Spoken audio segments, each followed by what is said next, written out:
नमस्कार प्रिय भक्तों, भगवान भोलेनाथ की असीम कृपा आप सभी पर सदैव बनी रहे। हमारे इस पावन कथा परिवार में आपका हृदय से स्वागत है।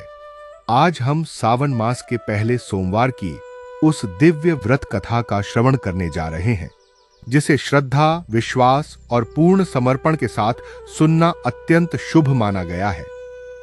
मान्यता है कि सावन का पहला सोमवार केवल एक व्रत का दिन नहीं, बल्कि वह शुभ अवसर है जब भक्त अपने जीवन की नई आध्यात्मिक यात्रा का संकल्प भगवान शिव के श्री चरणों में अर्पित करता है। शास्त्रों में कहा गया है कि सावन का महीना स्वयं महादेव को अत्यंत प्रिय है। इस पूरे मास में किया गया जप, तप, दान, सेवा और शिव पूजन कई गुना अधिक पुण्य प्रदान करता है। किंतु इन सभी में सावन का पहला सोमवार विशेष महत्व रखता है। ऐसा विश्वास है कि जो भक्त इस दिन सच्चे मन से उपवास रखता है, भगवान शिव का अभिषेक करता है, बिल्व पत्र अर्पित करता है और शिव कथा का श्रवण करता है, उसके जीवन में नई आशा, नया साहस और नई सकारात्मक ऊर्जा का संचार होता है। लेकिन भक्तों, केवल व्रत रख लेना ही पर्याप्त नहीं होता। भगवान शिव बाहरी आडंबर नहीं, बल्कि मन की पवित्रता देखते हैं। वे यह नहीं देखते कि आपने कितना चढ़ावा चढ़ाया, बल्कि यह देखते हैं कि आपके हृदय में कितनी करुणा, कितना धैर्य और कितना विश्वास है। सावन का पहला सोमवार हमें यही सिखाता है कि जब जीवन में कठिनाइयां आए, तब भी श्रद्धा का दीपक कभी बुझने नहीं देना चाहिए। कहा जाता है कि जब कोई भक्त बिना किसी स्वार्थ के केवल भगवान शिव की इच्छा को स्वीकार करते हुए उनकी आराधना करता है, तभी उसकी साधना पूर्ण होती है। महादेव अपने भक्तों की परीक्षा अवश्य लेते हैं, परंतु जब कृपा बरसती है तो जीवन की सबसे अंधेरी रात भी उजाले में बदल जाती है। आज की कथा भी ऐसे ही एक साधारण युवक की है, जिसने सावन के पहले सोमवार को केवल एक व्रत नहीं रखा, बल्कि अपने विश्वास, सेवा और त्याग से महादेव के हृदय को प्रसन्न कर दिया। यह कथा हमें सिखाएगी कि सच्ची भक्ति केवल मंदिर तक सीमित नहीं होती, बल्कि हर उस कार्य में होती है जहां करुणा, सत्य और निस्वार्थ सेवा का भाव हो। यदि आप भी भगवान भोलेनाथ में अटूट श्रद्धा रखते हैं, तो पूरे मन से इस कथा को अंत तक अवश्य सुनें। ऐसी मान्यता है कि सावन के पहले सोमवार की कथा श्रद्धा से सुनने वाले भक्त के मन से भय, चिंता और निराशा धीरे धीरे दूर होने लगती है तथा उसके जीवन में शिव कृपा का प्रकाश फैलने लगता है। अब बिना किसी विलंब के आइए श्रद्धा, विश्वास और ओम नमः शिवाय के पावन स्मरण के साथ इस दिव्य कथा का शुभारंभ करते हैं। बहुत समय पहले हिमालय की तराई में बसा एक शांत और सुंदर गांव था, जिसका नाम बिल्वपुर था। चारों ओर घने बिल्व वृक्ष, निर्मल जलधाराएं और ऊंचे ऊंचे पर्वत उस गांव की शोभा बढ़ाते थे। सावन की पहली वर्षा से पूरा वातावरण सुगंधित हो चुका था। हवा में मिट्टी की भीनी भीनी खुशबू थी और हर दिशा से मंदिरों की घंटियां तथा हर हर महादेव का पवित्र घोष सुनाई दे रहा था। उस दिन सावन का पहला सोमवार था। सूर्योदय से पहले ही गांव के सभी लोग शिव मंदिर की ओर जाने लगे। कोई दूध लेकर जा रहा था, कोई गंगा जल, कोई बिल्वपत्र और कोई धतूरा। हर चेहरे पर भक्ति और उत्साह दिखाई दे रहा था। उसी गांव के अंतिम छोर पर एक छोटी सी मिट्टी की कुटिया में ईशान नाम का एक युवक रहता था। ईशान अत्यंत सरल, दयालु और भगवान शिव का अनन्य भक्त था। बचपन में ही उसने अपने माता पिता को खो दिया था। अब उसके साथ केवल उसकी वृद्ध दादी रहती थीं, जो कई वर्षों से अस्वस्थ थीं। ईशान दिन रात मेहनत करता, जंगल से लकड़ियां लाता, गांव में छोटे मोटे काम करता और जो भी कमाता उसी से दादी की सेवा करता। गरीबी थी, लेकिन उसके घर में कभी भगवान शिव का नाम लेना बंद नहीं हुआ। सावन का पहला सोमवार आते ही दादी ने मुस्कुराकर कहा, बेटा, इस बार पहला सोमवार बड़े विश्वास से करना। याद रखना, महादेव कभी अपने सच्चे भक्त को खाली हाथ नहीं लौटाते, लेकिन उनकी कृपा पाने से पहले मनुष्य को अपने विश्वास की परीक्षा अवश्य देनी पड़ती है। दादी की यह बात सुनकर ईशान ने दोनों हाथ जोड़ लिए और मन ही मन संकल्प लिया, हे भोलेनाथ, आज मैं किसी स्वार्थ से नहीं बल्कि आपके चरणों में अपना जीवन समर्पित करने आया हूं। यदि मेरे भाग्य में सुख लिखा है तो वह आपकी इच्छा से ही मिलेगा, और यदि संघर्ष लिखा है तो उसे भी मैं आपकी कृपा समझकर स्वीकार करूंगा।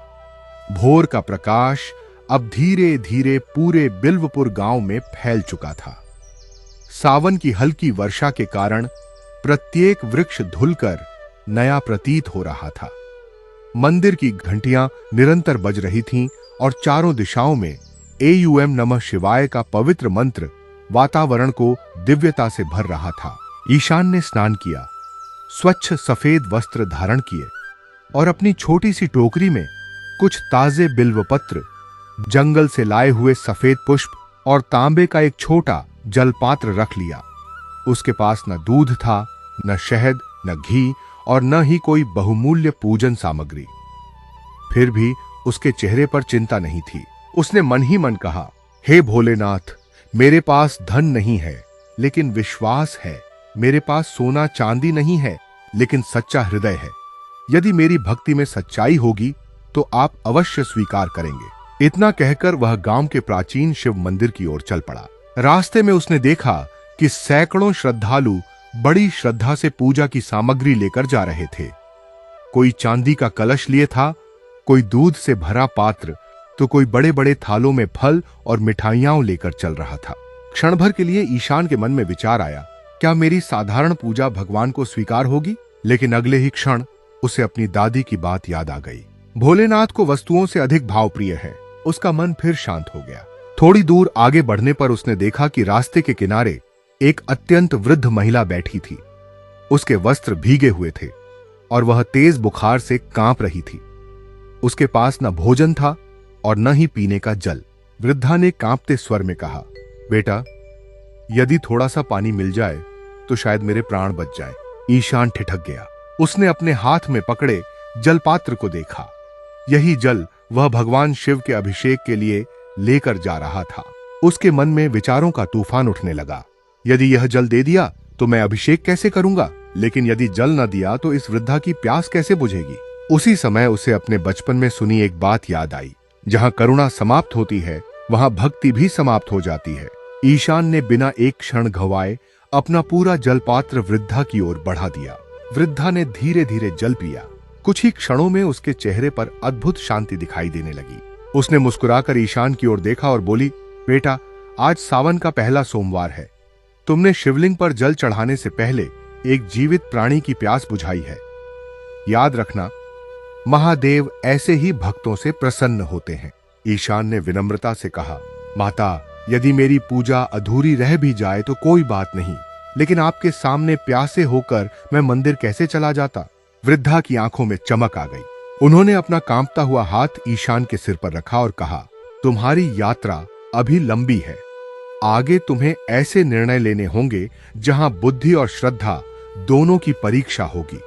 जो दिखाई देगा वह सत्य नहीं होगा और जो सत्य होगा वह पहली दृष्टि में दिखाई नहीं देगा। अपने हृदय की आवाज सुनना, वही तुम्हें महादेव तक पहुंचाएगी। इतना कहकर वृद्धा धीरे धीरे उठी। ईशान कुछ क्षण उनके चरण स्पर्श करने के लिए झुका, लेकिन जैसे ही उसने सिर उठाया वहां कोई नहीं था। न वृद्धा, न उनके पैरों के निशान। केवल भीगी हुई धरती पर 3 ताजे बिल्वपत्र पड़े थे जिनसे अद्भुत सुगंध निकल रही थी। ईशान स्तब्ध रह गया। उसका हृदय तेजी से धड़कने लगा। क्या यह कोई साधारण वृद्धा थी या फिर स्वयं महादेव की कोई दिव्य लीला?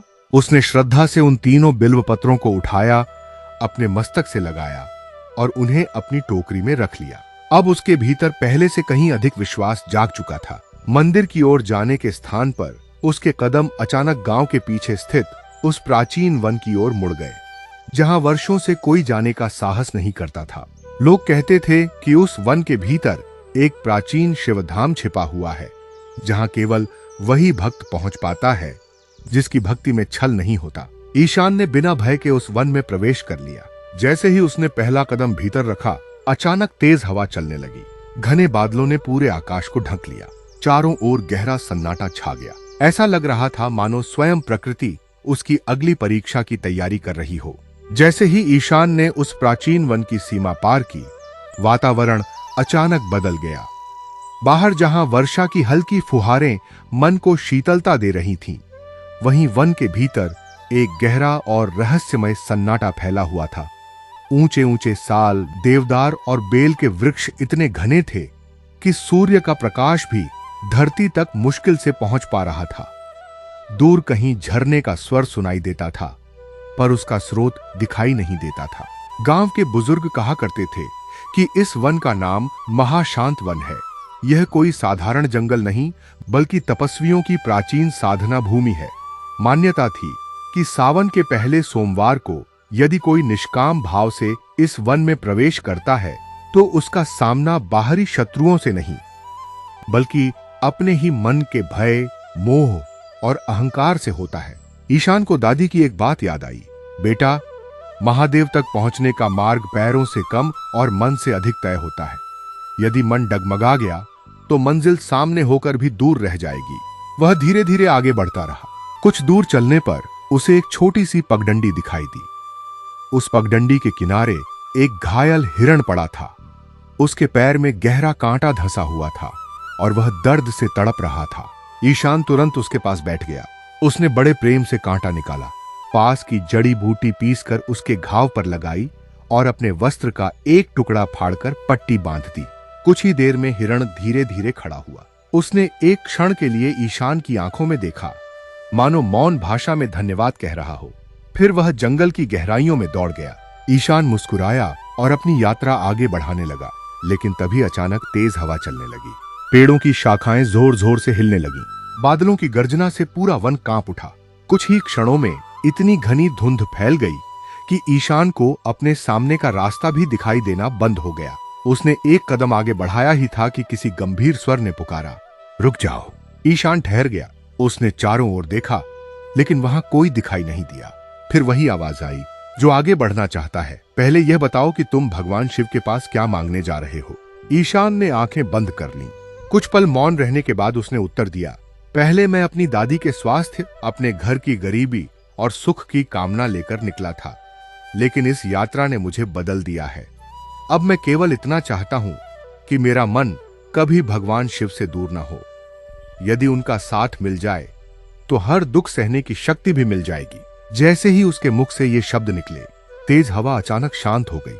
घनी धुंध धीरे धीरे हटने लगी और उसके सामने एक प्राचीन पत्थर का द्वार दिखाई दिया, जिस पर त्रिशूल और डमरू के दिव्य चिन्ह बने हुए थे। ईशान समझ गया कि यह कोई साधारण संयोग नहीं था। उसने श्रद्धा से प्रणाम किया और आगे बढ़ गया। द्वार के भीतर प्रवेश करते ही उसे एक छोटा सा आश्रम दिखाई दिया। आश्रम के बीचों बीच एक अत्यंत वृद्ध तपस्वी ध्यान में लीन बैठे थे। उनकी लंबी जटाएं भूमि तक पहुंच रही थीं और उनके शरीर से अद्भुत तेज निकल रहा था। ईशान ने दूर से ही दंडवत प्रणाम किया। कुछ क्षण बाद तपस्वी ने धीरे धीरे अपनी आंखें खोली। उनकी दृष्टि अत्यंत शांत थी। वे मुस्कुराए और बोले, आओ वत्स, मैं तुम्हारी प्रतीक्षा कर रहा था। ईशान आश्चर्यचकित रह गया। उसने विनम्रता से पूछा, गुरुदेव, आप मुझे जानते हैं? तपस्वी ने शांत स्वर में उत्तर दिया, जो भक्त सावन के पहले सोमवार को केवल अपने लिए नहीं, बल्कि दूसरों के कल्याण का भाव लेकर चलता है, उसकी आहट बहुत पहले सुनाई दे जाती है। तुमने रास्ते में प्यासे को जल दिया, घायल प्राणी की सेवा की और बिना किसी स्वार्थ के अपनी यात्रा जारी रखी। यही सच्चा सोमवार व्रत है। ईशान की आंखें नम हो गईं। तपस्वी ने आगे कहा, लेकिन अभी तुम्हारी सबसे बड़ी परीक्षा बाकी है। याद रखना, भगवान शिव भक्त की श्रद्धा को तोड़ते नहीं, उसे इतना मजबूत बना देते हैं कि संसार की कोई भी परिस्थिति उसे डिगा न सके। आज सूर्यास्त से पहले तुम्हें उस प्राचीन शिवधाम तक पहुंचना होगा, जहां सदियों से स्वयंभू शिवलिंग विराजमान है। लेकिन वहां पहुंचने से पहले तुम्हें एक ऐसा निर्णय लेना पड़ेगा जो तुम्हारे पूरे जीवन की दिशा बदल देगा। इतना कहकर तपस्वी ने अपने पास रखे बिल्व पत्रों का एक छोटा सा गुच्छा और एक रुद्राक्ष ईशान के हाथ में रखा। उन्होंने आशीर्वाद देते हुए कहा, जाओ वत्स, अब महादेव स्वयं तुम्हारी राह देख रहे हैं। ईशान ने श्रद्धापूर्वक उनके चरण स्पर्श किए और उस रहस्यमयी शिवधाम की ओर बढ़ चला। महाशांत वन अब और भी गहरा होता जा रहा था। सूर्य पश्चिम की ओर झुकने लगा था, लेकिन घने बादलों के कारण ऐसा प्रतीत हो रहा था मानो संध्या समय से पहले ही उतर आया हो। ठंडी हवाएं बेल के वृक्षों की शाखाओं को झुला रही थीं और दूर दूर तक केवल वर्षा की बूंदों की मधुर ध्वनि सुनाई दे रही थी। ईशान तपस्वी के बताए मार्ग पर आगे बढ़ रहा था। उसके हाथ में तांबे का जलपात्र, बिल्वपत्र और रुद्राक्ष था। उसके मन में अब कोई भय नहीं था। उसे विश्वास हो चुका था कि जब तक महादेव की कृपा साथ है, तब तक कोई भी कठिनाई उसे उसके मार्ग से नहीं भटका सकती। चलते चलते वह एक संकरे पहाड़ी रास्ते पर पहुंचा। नीचे गहरी खाई थी और सामने एक पुराना लकड़ी का पुल दिखाई दे रहा था। वर्षों की वर्षा और तूफानों ने उस पुल को कमजोर कर दिया था। ईशान ने सावधानी से पहला कदम रखा ही था कि अचानक दूसरी ओर से एक करुण पुकार सुनाई दी। बचाओ, कोई है, मेरी सहायता करो। उसने देखा कि पुल के दूसरे छोर पर लगभग 10 वर्ष का एक बालक बैठा रो रहा था। उसका पैर 2 लकड़ियों के बीच फंसा हुआ था और पुल का एक हिस्सा धीरे धीरे टूट रहा था। ईशान एक क्षण के लिए रुक गया। यदि वह बालक को बचाने जाता तो पुल कभी भी टूट सकता था, और यदि पुल टूट जाता तो सूर्यास्त से पहले प्राचीन शिवधाम तक पहुंचना असंभव हो जाता। उसे तपस्वी के शब्द याद आए। आज तुम्हें ऐसा निर्णय लेना होगा जो तुम्हारे पूरे जीवन की दिशा बदल देगा। ईशान ने बिना देर किए अपना जल पात्र और पूजन सामग्री सुरक्षित स्थान पर रख दी और बालक की ओर दौड़ पड़ा। तेज वर्षा के बीच उसने पूरी शक्ति लगाकर लकड़ियां हटाईं और बालक का पैर बाहर निकाला। जैसे ही बालक सुरक्षित हुआ, भयंकर आवाज के साथ पूरा लकड़ी का पुल टूटकर नीचे उफनती नदी में गिर गया। यदि ईशान कुछ क्षण और देर करता तो शायद दोनों नदी में बह जाते। बालक कांपते हुए बोला, भैया, आपने अपनी जान जोखिम में डालकर मुझे बचाया।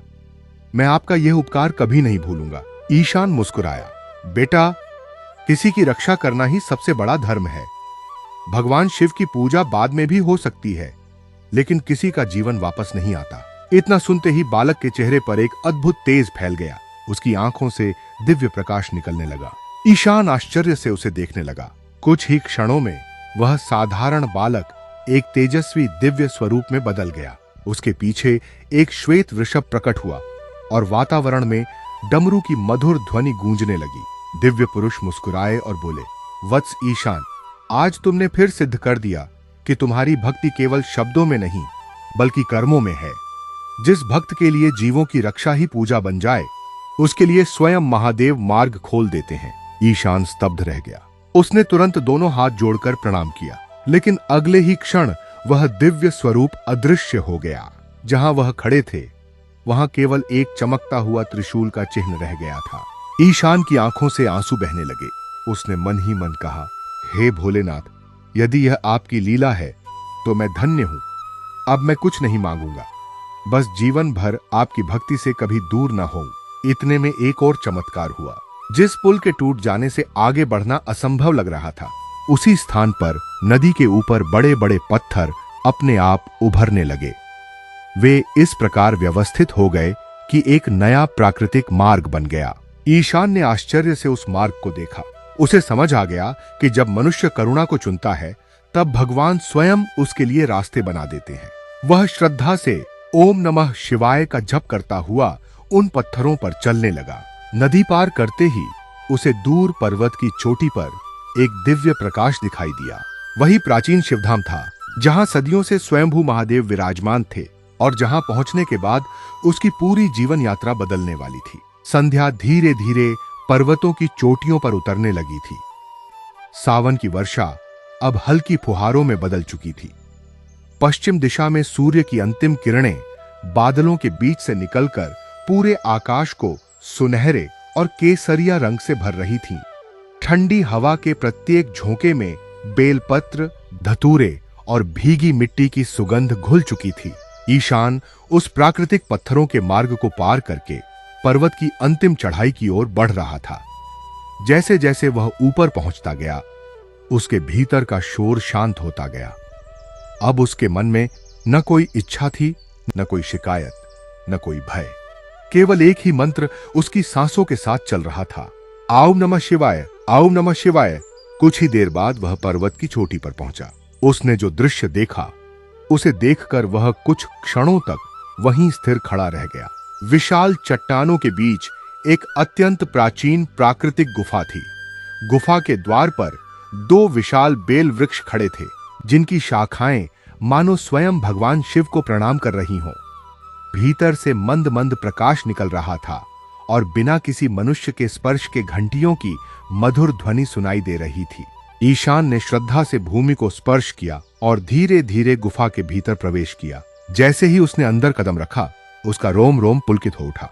गुफा के मध्य एक स्वयंभू शिवलिंग विराजमान था। उसकी ऊपरी सतह पर गुफा की छत से जल की बूंदें निरंतर गिर रही थीं। किसी ने अभिषेक नहीं किया था, फिर भी ऐसा प्रतीत होता था मानो स्वयं प्रकृति भगवान शिव की पूजा कर रही हो। चारों ओर दिव्य शांति थी। वहां न कोई पुजारी था, न कोई भीड़, न कोई शोर, केवल महादेव का मौन और उनकी अनंत उपस्थिति। ईशान धीरे धीरे शिवलिंग के समीप पहुंचा। उसने अपने तांबे के पात्र का जल अत्यंत श्रद्धा से भगवान शिव पर अर्पित किया। फिर बिल्वपत्र, धतूरा, वन से लाए हुए पुष्प और तपस्वी द्वारा दिया गया रुद्राक्ष शिवलिंग के चरणों में समर्पित कर दिया। उसने दोनों हाथ जोड़कर आंखें बंद कर ली। कुछ समय तक वह कुछ नहीं बोला, क्योंकि अब उसे समझ आ गया था कि जहां सच्ची भक्ति होती है, वहां शब्दों की आवश्यकता नहीं रहती।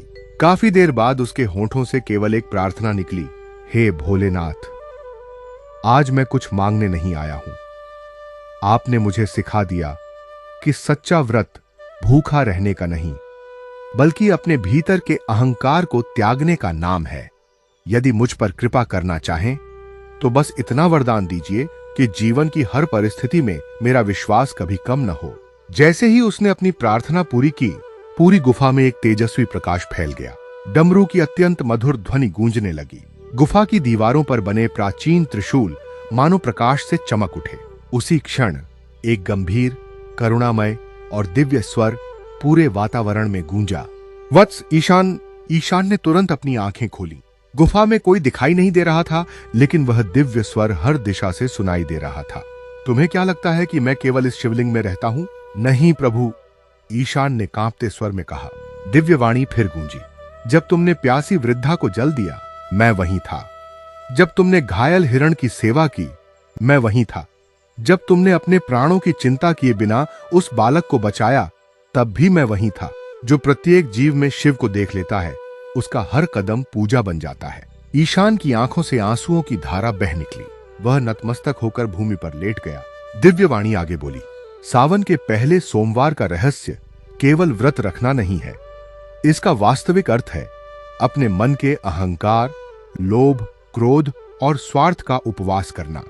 जो भक्त इस दिन अपने भीतर के दोषों का त्याग करता है, वही मेरे सबसे निकट पहुंचता है।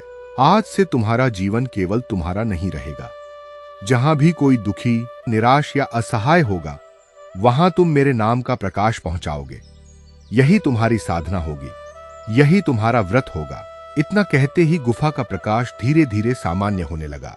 डमरू की ध्वनि शांत हो गई, लेकिन ईशान का हृदय अब पहले जैसा नहीं रहा था। उसे ऐसा लग रहा था जैसे उसके भीतर कोई नया प्रकाश जाग चुका हो। उसने श्रद्धा से अंतिम बार स्वयंभू शिवलिंग को प्रणाम किया, चरणामृत ग्रहण किया और वापस बिल्वपुर की ओर चल पड़ा। उसे नहीं पता था कि गांव लौटते ही उसका सामना एक ऐसी घटना से होने वाला है जो केवल उसके जीवन ही नहीं, बल्कि पूरे बिल्वपुर की नियति बदल देगी। स्वयंभू शिवधाम से लौटते समय ईशान के कदम पहले से कहीं अधिक शांत थे।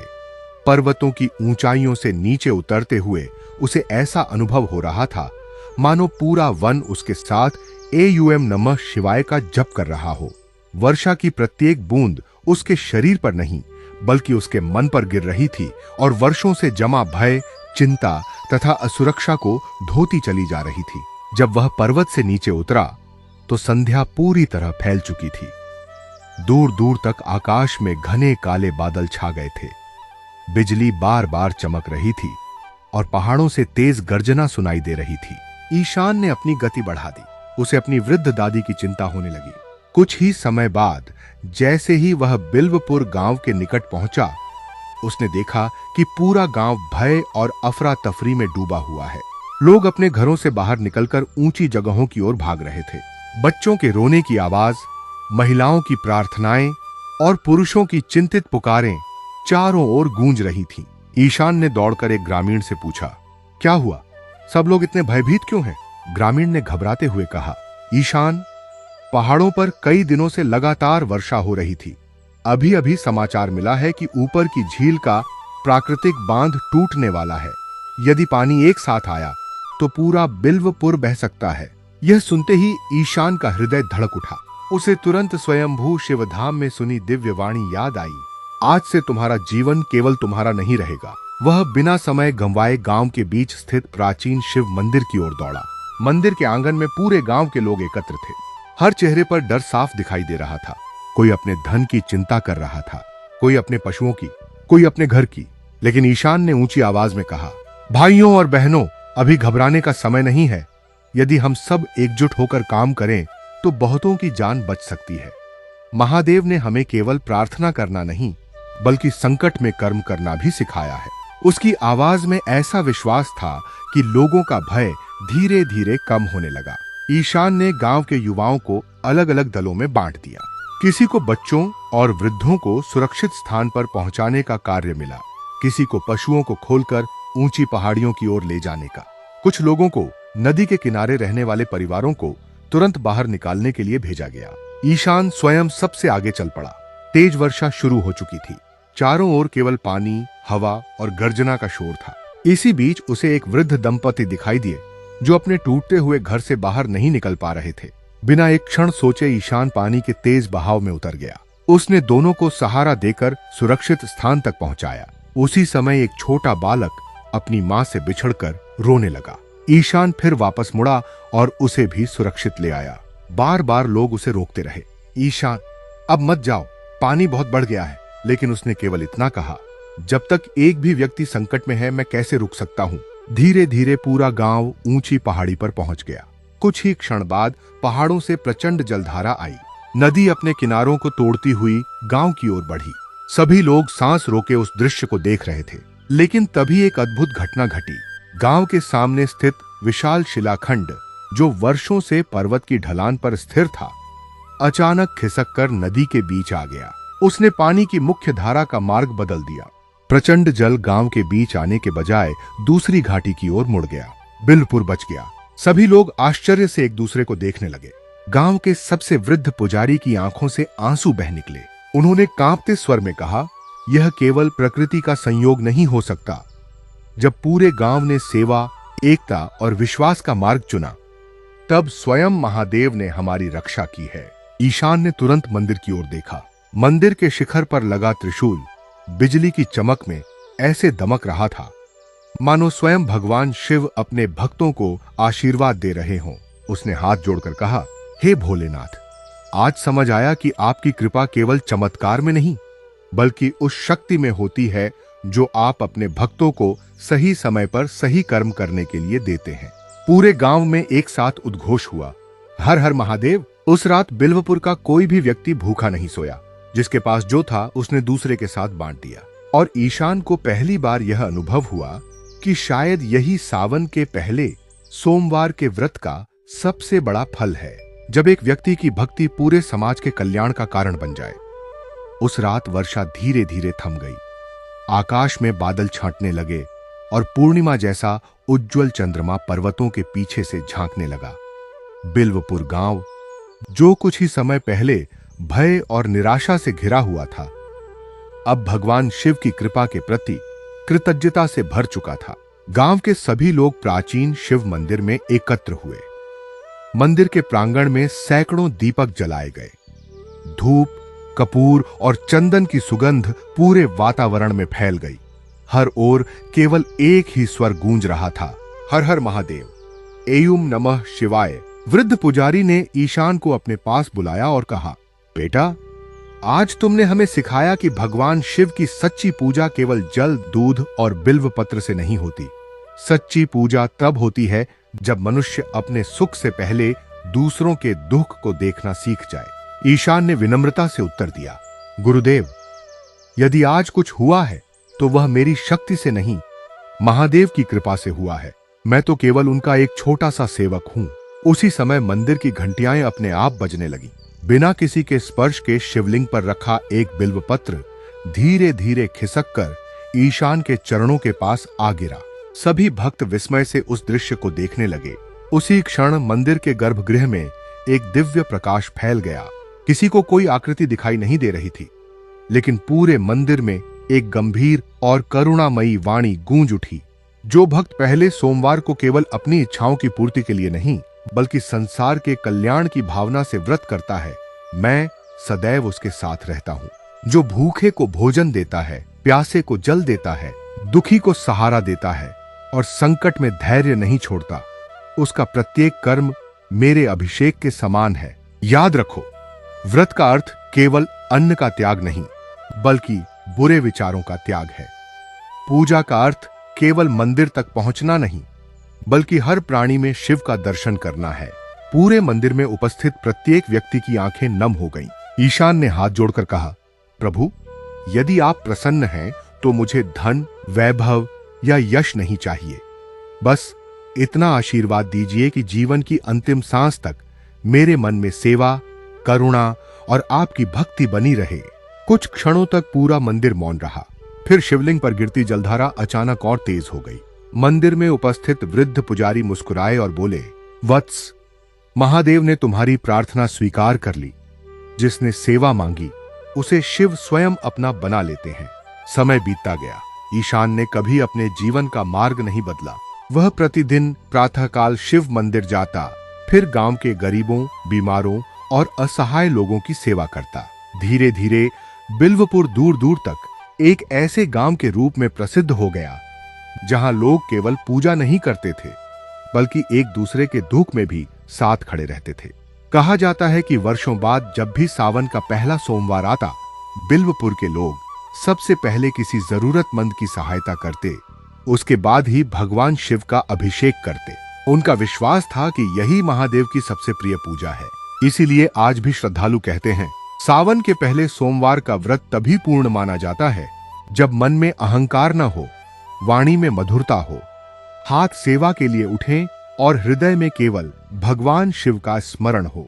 भक्तों, यदि आपने भी इस पावन कथा को श्रद्धा और विश्वास के साथ अंत तक सुना है, तो भगवान भोलेनाथ से यही प्रार्थना कीजिए, हे देवों के देव महादेव, हमारे जीवन से अहंकार, भय और नकारात्मकता को दूर कर दीजिए। हमें सत्य, सेवा, करुणा और धर्म के मार्ग पर चलने की शक्ति दीजिए।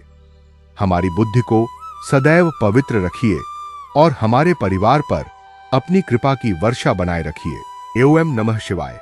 हर हर महादेव।